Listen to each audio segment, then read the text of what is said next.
Welcome to another episode of Beyond the Score podcast, and we are going to be covering up a lot of Yankee baseball today.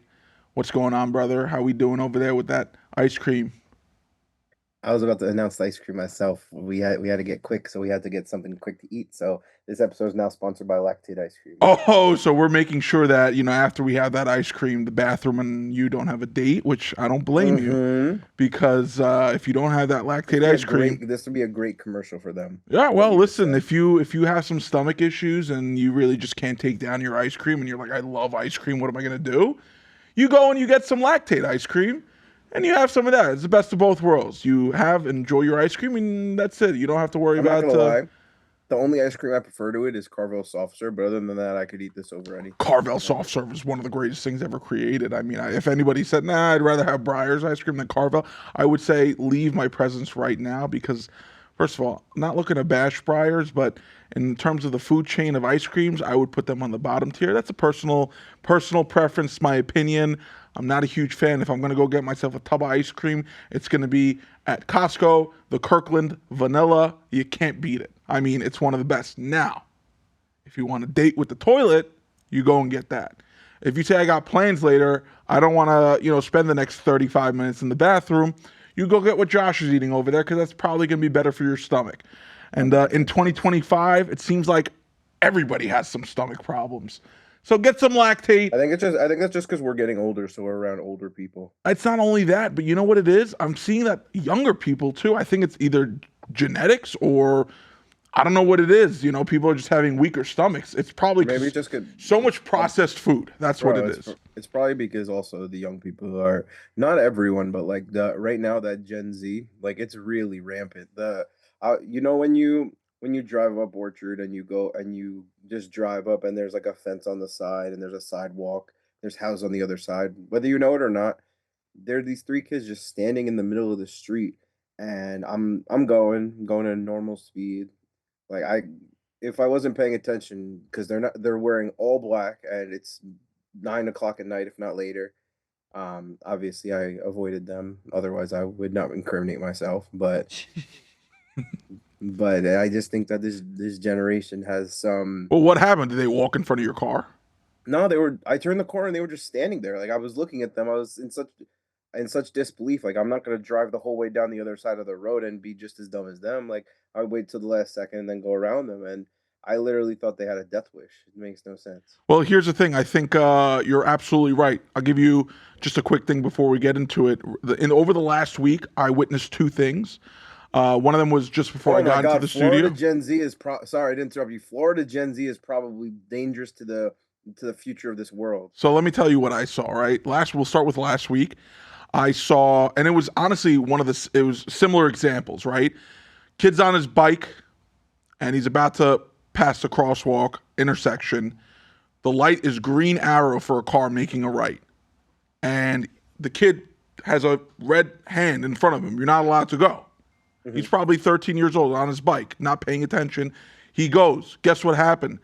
The guy was driving a Honda. He like just touched him like a little bit. Very little bit. Kid starts Hmm. crying. There's no self-awareness, right? You're not supposed to No. go. Second thing, today, I'm 5 minutes away from the studio in East Boca.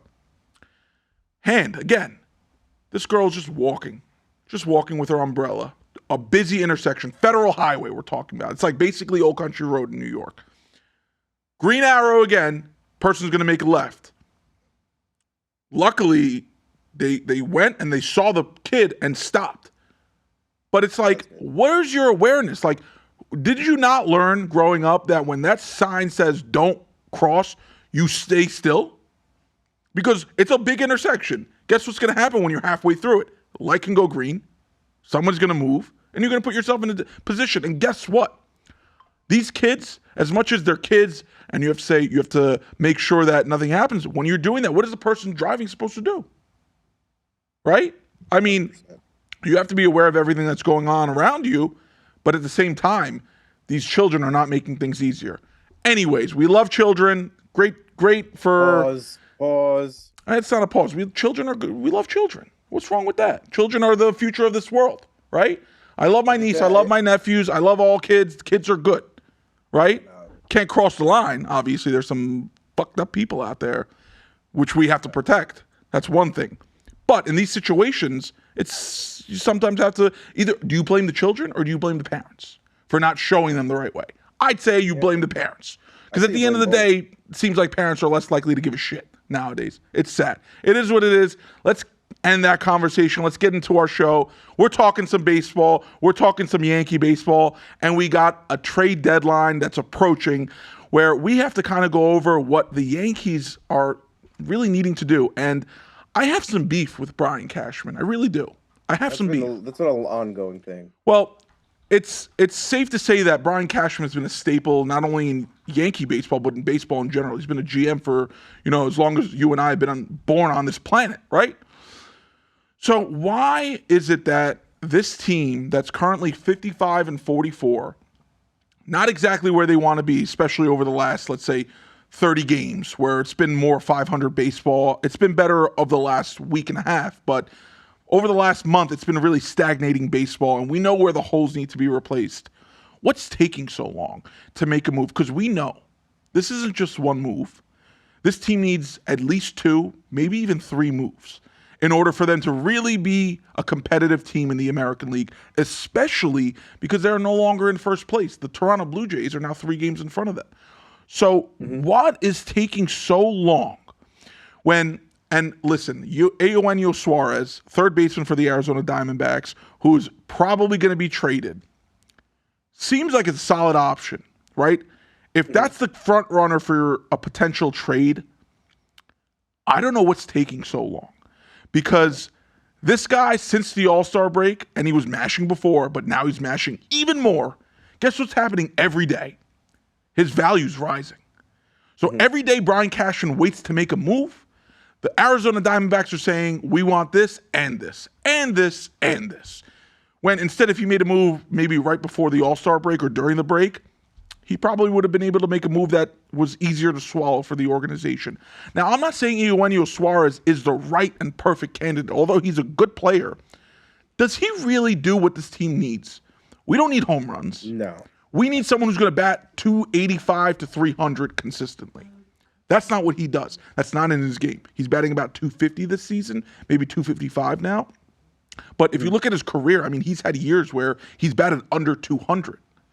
So this type of move where you take a big risk in making this type of acquisition where, okay, you could expect he's going to bash home runs, fine. But what if he comes to this team and can't adjust properly right off the bat?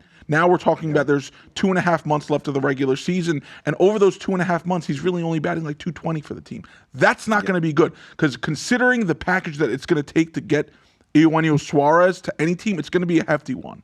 And if it's going to be the Yankees, it's going they have to pay.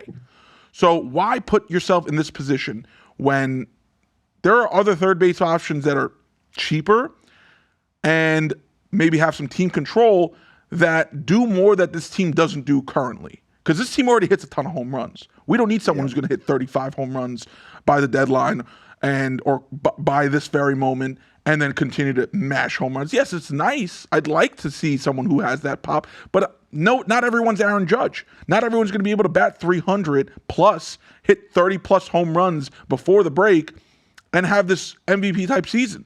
So we know that Suarez and Judge are uncomparable players. They have some similarities, but what is taking so long? I don't understand. And Brian Cashman, you want to give him respect for all the things that he has done for this organization and baseball in general, because he does command a lot of respect among a lot of organizations and a lot of GMs. But Hmm. this does not look like a proactive team right now, especially with the struggles that they are going through. Yeah. It kind of seems like right now we're in a time where it's very clear that the business is the top priority, which you have to respect people for doing that when it's their money that's involved. But when it comes to being the New York Yankees, there's a certain aura that they sell off of, that they play off of, and if you don't feed into it, then the insignia kind of loses its luster. I mean, we're not there yet, but if you're not nurturing the product, naturally it's gonna not shine as bright. And I think that the reason why they're waiting is because when they have all these prospects and then they're gonna trade them for guys, they'd rather not spend extra couple $1,000,000 on a guy in a month that then they don't really care giving the extra prospect, but it's a matter of you give this guy, let's say he's making $30,000,000 for the year, and then it's a, what, a 6 7 month season. You're taking on an extra $2 3 million just for that one extra month that you take them, and they don't think it's worth it. But when you look at it, to get that chemistry going sooner than later, it's worth way more than that, and you'll make your money back tenfold in the playoffs if you build the culture, build the chemistry, and do it the right way. And there are a couple guys that I'd rather the Yankees get than Suarez. I think Suarez is a cool. It was fun during his really hot streak to think, oh man, him, Aaron Judge, Giancarlo, but we don't need another right-handed power bat. As much as if we got him, I wouldn't be mad, but I don't think that that's what we need, especially if that's the only move we make. Well, you're absolutely right about the fact that they want to try to save, whatever it is. Let's say if they made the trade a month early, they'd have to dish out, let's say, $1 to $2 million extra to that player. But why then even consider making moves, right? If you're not trying to make your team better, then and you're concerned about obviously the salary where you're already at $300 million. So I don't really understand the whole, why. And I don't understand, but I see them trying to calculate this on a budget number. But for someone who's going to also be a free agent at the end of the season, or in generally speaking, anyone who's going to be a free agent at the end of the season, when you're in the win now mode for the 2025 season, at least you're not taking on the risk of the following seasons. Again, another thing I want to say is this team does not mind cutting players that have a ton of money still kept on it. They released DJ LeMahieu, who was owed $22 million through the end of next season, right? So if you're willing to take that sacrifice, and they did it with Aaron Hicks too, where they gave him $70 million, and then they said, we'll pay you 50, and then you don't have to play the next 2 years, and we'll still pay you the other 20. When you think of those things, the justification behind not wanting to take on a player a few weeks earlier to save $1.5 million doesn't make sense. And I understand that's probably the justification that they're trying to put on it. But when you retaliate with the things that anyone else can think of, especially the avid baseball fan, you're not going to be able to answer those questions. And fortunately for them, they're not sitting here having to answer to anybody except for themselves, because Brian Cashman only answers to the Steinbrenners, and it seems like he's got like some sort of chokehold. We've had these conversations. It never really made sense how long he's the GM for. Now, we can go back and say, yes, he commands the respect, and he's done a lot for this organization. No questions asked. He's made some great moves, but he's also made some really poor decisions. So why not become proactive in the fact that if you can win a ring, you're going to make more money, right? If you're a champion in 2025, you're going to get a lot more noticeability. I mean, you're the Yankees. Obviously, you already have the noticeability, but a team that hasn't won a World Series in 16 years, starting to fade in a lot of people's eyes, like, and everyone says who's not a Yankee fan, stop talking about the past, stop talking about the past. Well, here's the thing, right? This team doesn't really want to do anything to proactive their future, and we're seeing that as fans. I don't like bashing players, particularly because I want them to do well when they're on the organization. But a guy like Anthony Volpe is hurting this team more than he's helping this team in every facet. I mean, we're talking about someone who won a Gold Glove his rookie year, and now we're talking about a player who has got 12 errors so far at that position. And sometimes he looks great out there, and sometimes you're thinking, oh my goodness, like what a great defensive play. And he had one yesterday against the Blue Jays where he flipped that double play, and it was beautiful. But then what happened? Throwing error over to Ben Rice at first base, bounces the ball. I mean, we're not even talking about like a far leap throw. We're talking about a simple ground ball and just execute it over to first base. And the ball bounced, and guess what happened? 2 runs scored that inning. Now, luckily for the Yankees, they came back and won that game because Ben Rice, love the guy, very unfortunate player.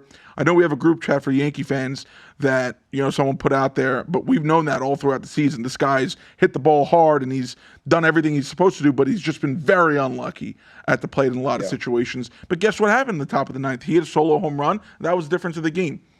Now, we couldn't hit that. We couldn't hit that. That guy Hoffman pitches every game against us for Toronto, and it was really nice to see someone get hit off him, especially someone. No one deserved it more. Well, this was also our first win against the Blue Jays all season. It was a big win, and they have another game tonight that is a must-win in my opinion, especially when how hot the Blue Jays are. and them being 3 games in front of you, you can cut that from 3 to 2, and then at least now you're in a real Yeah, range Max. that, right, Max Fried on the mound right now, you expect to win these games. So you just need consistency in this lineup throughout the whole team. I mean, we've seen situations where the offense is hot, but the pitching is not, right? Or the Hmm. pitching is hot, and then all of a sudden the offense goes absolutely dead. The consistency is not there. And what I also put a lot of blame on, other than the front office, is the development. Hmm. Whatever these guys are trying to teach these players, and some might say you get mad at the player, but you can get mad at the player, but who's telling this player what to do? Right? Yeah. Who's telling Anthony Volpe that he needs to uppercut every single swing and look like he's going to shoot for the moon every single time? That's not how you win games. Anthony Volpe needs to be a 300 hitter on this team, not someone who's Yeah. batting 220, but could hit you that home run that you need here and there. I mean, Because he's got honestly, with the way he's playing now, you could honestly make an argument that you could throw like Lombard out there now. I know it's extreme because he's so young, but like if you want this guy to be your superstar, your shortstop of the future, then you could look at. I mean, Lombard's a stretch, but if you say Lombard, I mean you have someone who I don't know. He's got way more tools than Volpe. Whereas I think that when you look at Volpe, he's definitely had his moments, and I don't think he should be off the team. But when now in July they're starting to leak out shoulder injury things, which whether it's true or not, it's not a good look for me. I hate when players play through injuries. When if you finish a game through an injury, fine. But if you're in a 162 game season and you can be back for the playoff stretch if you're actually injured, then I just think it looks really weak. speaking But of injuries. Did you see Judge grinning a little bit after that throw from right field?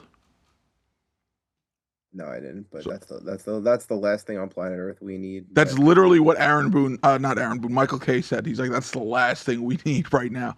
He was grimacing, but when you're playing these tough games, you've played every game basically from start of the season till now. Mhm. It's not surprising that you might ache here and there, but the last thing they need is for a long-term injury with him, because if that happens, you might as well close the season shut, become sellers at this deadline, and try to recoup something similar to what happened in 2016, right? But Mhm. going back to the whole Anthony Volpe thing, when he was a prospect on this team before he got called up, he was that guy where he's hits for average, gives you those occasional home runs, right? I mean, the expectation was this guy was going to be a 300 hitter who's going to hit you 15 to 20 bombs a season, maybe more, steal 20 plus bases, maybe more, be a good defensive option, and also be an absolute menace on the base pass. Now, he's still a menace out there when he's on the base, but getting there has been the struggle, right? Nobody Yeah. needs him hitting home runs. He needs to hit singles. So, you did say that you don't want him off the team, but I say this is really it for him. I mean, at the end of this season, if he's not where Yeah. they need him to be, and that salary goes from 875,000 to about 4.5 million, that's a big jump for someone who's not producing the way that you need to produce. The guy's had a career OPS around 660 for his career with the Yankees. That's unproductive in so many facets, right? When Right. you're an everyday shortstop, you're playing every single day out there. And now the defense lacks too. So maybe this season you have to leave him out there and just see what happens and hope for the best. But, we're seeing situations too where late in games he's getting pinch hit for. Yeah. If that's the case, then how comfortable are you really with those big at bats? I would say not very comfortable. So you go look at the open market and see who's available, just in general speaking, at any position, pitcher, field, whatever it is. What does this team really? Which specific players should they really be targeting here? Is the ultimate question, because George Lombard seems like he's going to be a great option in the future, but not today. Not now. He's got to wait probably till maybe even 2027 for him to get his shot in the majors, which is fine. Let the guy develop and all that. But Yeah. what do we do in 2025 by the deadline to fill some of these voids? Quickly, those voids are easily third base, Mhm. pitching, starting pitching, relievers, and probably maybe even a backup catcher. Even though you have Ben Rice and you have J.C. Escara, I don't know how much I want to rely on those guys down the stretch. So I'm No, not saying definitely that's the not. number one thing that they need to consider, but it's good to have 3 guys who can catch on your team. Of course. But Austin Wells is also not playing too well offensively either. Now, I'm not saying you go replace that because, he goes on those stretches, which is great, but he's one of those guys that's very inconsistent. So I'm asking Yeah. you, what does this team do by the deadline to make them World Series contenders? Because right now, I don't think they're a World Series contender.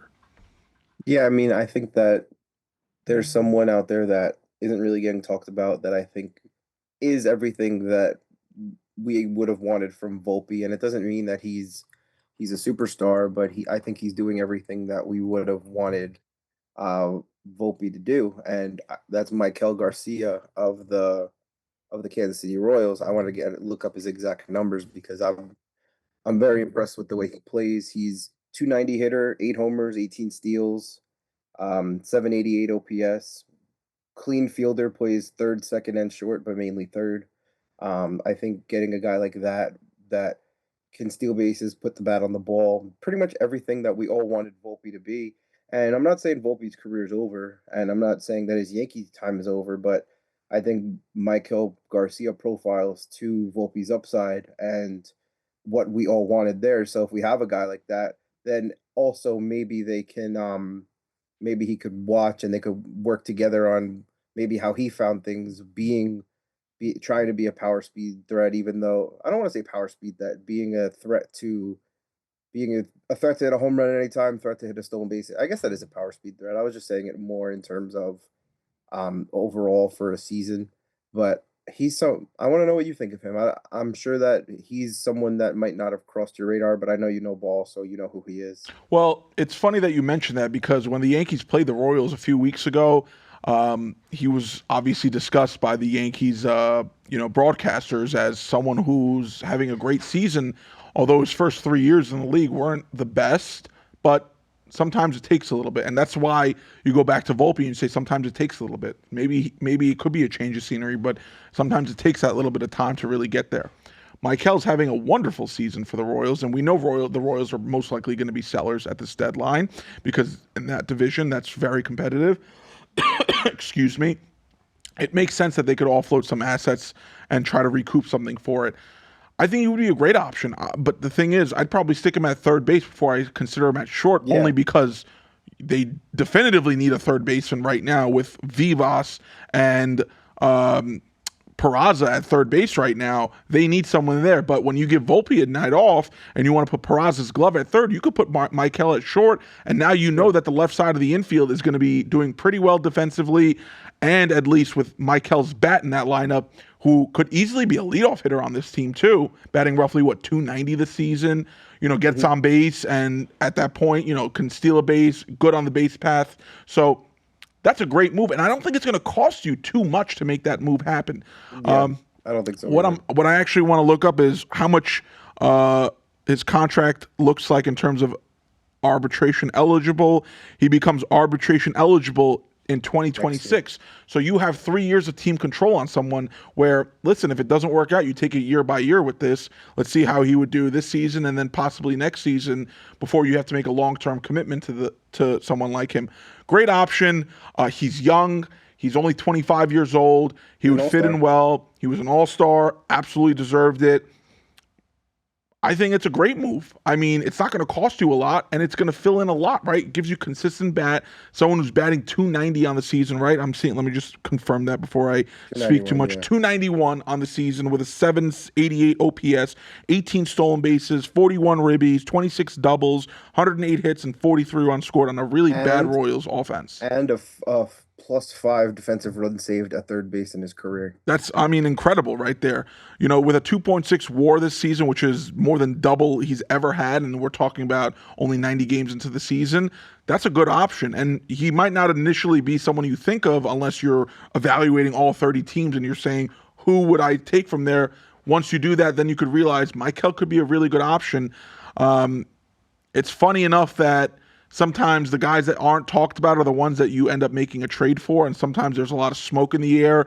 That's why you see a lot of these things that come up saying, oh, Suarez could be on the radar for the Yankees. Likely could be a situation where that happens. It's also very good chance that doesn't happen, right? Yeah. Somebody else could come in and say, we need a third baseman, or we need someone who is a power threat who could also play that corner infield. and then they go and they pay for Suarez, whatever his Yep. price tag is on the Diamondback side. Good for that team because this team doesn't need that. He's definitely gonna demand more in a trade, right? I wouldn't be Yeah. surprised if the Diamondbacks first came out and said we want Spencer Jones, right? In initial talks, Yeah. especially with what he's done over the last 3 games, right? He's got like 4 or 5 home runs over the last few games, so his value is just going up every single day at this point. And if I'm the Yankees, I have to be, very taken back by the fact that if I'm giving up big time prospects, I want someone who's going to be a consistent bat in this lineup who's also going to be a really good defender. Spencer And for Jones is off the years. table. There's no way you trade him unless you're getting someone like, I don't know, Tariq Skubal or Paul Skeens, which we know aren't going to Yeah. realistically happen this season. So you hold that Yeah. asset, and maybe you hope that Spencer Jones gets ready for, the majors, and you could have him ready for you as well. But Mike Hell's a great option. 9 home runs. I'm sorry, 8 home runs. He's got a little bit of pop in that bat. You don't need the 20 home runs from a guy. You need someone who's going to just put the bat on the ball, get the next guy up in the lineup, and call it a day. Because we're seeing guys like Cody Bellinger, who's having an incredible season now after having a terrible August. Can you imagine if your lineup consisted of Michael leading off, and then you have Cody Bellinger and Aaron Judge right after that? I would be thrilled because And Jazz and Giancarlo. I feel like the walks would also be less. The intentional walks to Judge would be way less. They're going to have to pitch to him because there's usually going to be someone on first base. They're not going to walk someone who's already on first base, especially early into the games, right? Or even if Michael's on second base, let's say he got on first and then there's a fly ball, deep fly ball, he gets to second base, which we know is not always going to happen. It's very hard for that to happen unless it's a deep drive ball. But Bellinger can definitely drive that ball. And if he gets to second base, they're not going to walk Judge.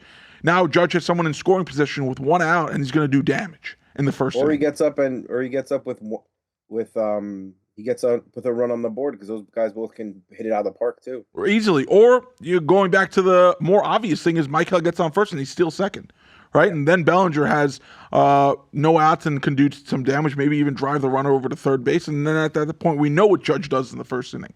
We know what he's capable of, even though of late it's probably been a little less. That's fine. There's been a little wear and tear on the season. These teams are starting to pitch around him. You get it. But when you add someone like that to the top of the lineup, you're not going to really be able to pitch around the guy because you pitch around him. Well, Big 27 is right after that. And the way he's playing right now, I don't think anybody's going to want to pitch around anybody on that lineup, at least on the first 4.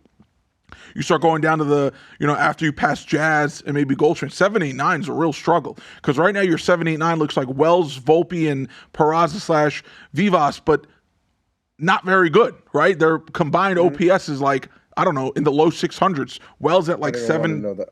I don't want to know what that exact number is. That's why I don't even want to give you an exact number, but it's not very good. So I wanted to know. I don't mean to cut that point off. Just I think it's a good point to ask. What's your view on Schlittler for the future? he's got a lot of arm, that's for sure. But Yeah. considering that we're in the second half of the season and we're trying to make a deep playoff push, is he going to be the guy that's going to be in this rotation for the rest of the season? Who knows? He could slide into that bullpen, maybe give you 1 to 2 strong innings, and then you'll look to see what he can do next season in the rotation. But right now, your rotation considers Fried, Rodon, and then you're getting Luis Hill back eventually, but that's probably not for another at least 2 to 3 weeks. Yeah. Clark Schmidt's out for the season. You have Stroman, who's pitching Pretend, well. Pretend it's September 1. So pretend we have Heel. I wanna like factor Heel because assuming the playoff roster, you would assume that Heel would be up to speed by September 1 to give us a good strong month. So I want you to take it from there. Well, I would prefer this team make a trade for a pitcher instead of having to rely on Schlittler. Although if it doesn't happen, he can definitely make some noise because, 98, 99 is never easy to hit. But he has to work on his secondary pitches. He has to. Because that fastball is electric, but if teams are sitting on it consistently, and we saw that against the Blue Jays because his slider isn't that efficient, sometimes it's good. Sometimes it doesn't even look like a slider. It almost looks like a changeup that's right, exactly, right? And, we've seen they call that a cement mixer. Well, that's what spinning like this, but it's just going forward. Right. Yeah, it goes like that, and then it like has a slight drop on it, which sometimes can tie you up, but it's not really a slider, right? And he throws at his second That's most called times. gravity. He throws at the second most times behind his fastball. So unless he gets a little bit more consistent on that, which could very well happen, I see a lot of promise with him when someone throws 98, 99 miles an hour. He's got the size, he's got the stature. I could see him being a staple in this rotation for the next couple of years. But right now, I would say go get a starter. Go get someone because you don't have Garrett Cole. You have problems staying healthy on that rotation. So if somebody else goes down, what do? Right? Are you going to really rely on Marcus Stroman, or are you going to go get someone like maybe Merrill Kelly, right, in Arizona, who could definitely be a game changer for this rotation? Very solid Yeah. pitcher. We know what he's capable of doing. He's got some solid numbers on the season, but that might be a situation where I would be happier if that trade, because most likely it would be a situation where you get Suarez and Merrill Kelly from the Diamondbacks, where I could Mhm. swallow that a little bit more, but I would still like to see Mike Hill if you're going to make that move, right? Yeah. You I don't mean, Volpe does not need to be an everyday player right now. yeah. No, for Unfortunately, it might sure. not be the best thing for his career, but at the very moment, it's not. He's not doing great for himself. And you want to blame him or you want to blame development? That's a completely different conversation. But Yeah. you can go get someone like Merrill Kelly, who could be a staple for the rest of the season in that rotation and be very much help. Well, For for me, I think that I think you're on point with the team that we're targeting, but I think that it's an interesting debate to take Merrill Kelly, who's solid. I think he's a high floor, low upside guy, versus if you went for a guy like Zach Gallen, who maybe a change of scenery could spark an absolutely insane run. And then I don't know if his contract goes beyond this year, but imagine to have Garrett Cole, Max Fried, Zach Gallen, Carlos Rodon, and Luis Heel. That would be insane. And then for me, the reason why I asked you about Schlittler is because I don't. It's fun to see him pitching really well coming up. In terms of the first couple innings, but like you said, the secondary stuff isn't really there. So to me, he profiles like a multi-inning reliever, like an Andrew Miller type. He's not a lefty, obviously, but and because of that, for me, I think that if teams are actually calling about him, I think it'll end up being something like a Waldichuk or a JP Sears last year, where they give us a good go of it. Maybe that wasn't last year, it was 2 years ago, whatever. But Waldichuk and JP Sears, Waldichuk was a very fast riser, and we got rid of him because he was 15, 20 on our prospect list, and he was doing well. So we traded him, and now we haven't heard from him since. And I don't think Schlittler has that floor. I think that I think he could be a pretty good reliever, and I think as a starter he could be comparable to that trade, the Frankie Montas, like when Frankie Montas was good before all his injuries. And I think, but he needs to work on that secondary stuff. But with what we're trying to accomplish with Carlos LaGrange, with Ben Hess, with Bryce Cunningham, with Elmer Rodriguez Cruz, all being 22 years old, except for Elmer being 21. Trading a guy like this who's below all of them on the prospect list, which is insane.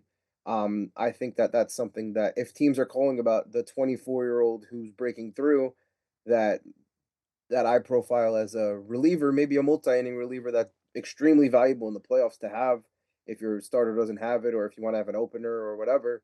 I think that if you can get a real position of need for the future, we can try one of these other guys out and I think we'll be okay. Well, speaking of relievers, I like Joe Ryan, but I kind of want to go back into Zach Gallen a little bit because I'm a little worried with him. What do you Um, mean? Speaking of relievers, Joe Ryan. Joe Ryan's like the top five starter in the AL. What are you talking about? well, he would be. Are you talking about Duran?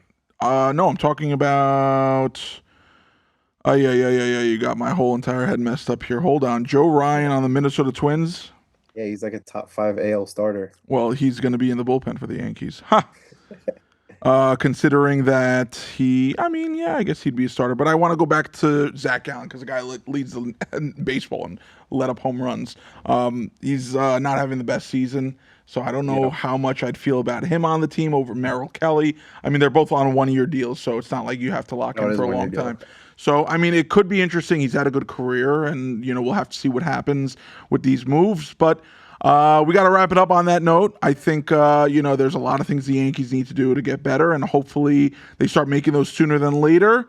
I just want to say, Josh, yeah, yeah, yeah, say it quickly just and want to say then we one wrap up. one last thing about Zach Gallen, that with a contract coming up, with him not doing well, if he gets on a team like the Yankees or someone looking to make a playoff push, it's highly likely that he'll be have the bag on his mind, even if he's not a Yankee next year, because that him being on a 1 year deal makes that trade less attractive to me. But I do think that finding the right home, he could be dangerous. And you could find us on Apple Podcasts, Spotify, and YouTube. Beat you to it. Love it. And of course, the best part of our show is our famous yogiisms. Rate this one. It's been done before, but in my opinion, it's the best quote, one of the best ones at least. And obviously, talking about baseball, we got to, factor that in. Baseball is 90% mental. The other half is physical. Oh, that's an 11. That's his famous. That's his epic. Well, it's he's not wrong. It is 90% mental, the other half physical. Makes total sense to me. Thank you guys for tuning into this week's episode of Beyond the Score podcast, and we look forward to seeing you next time around.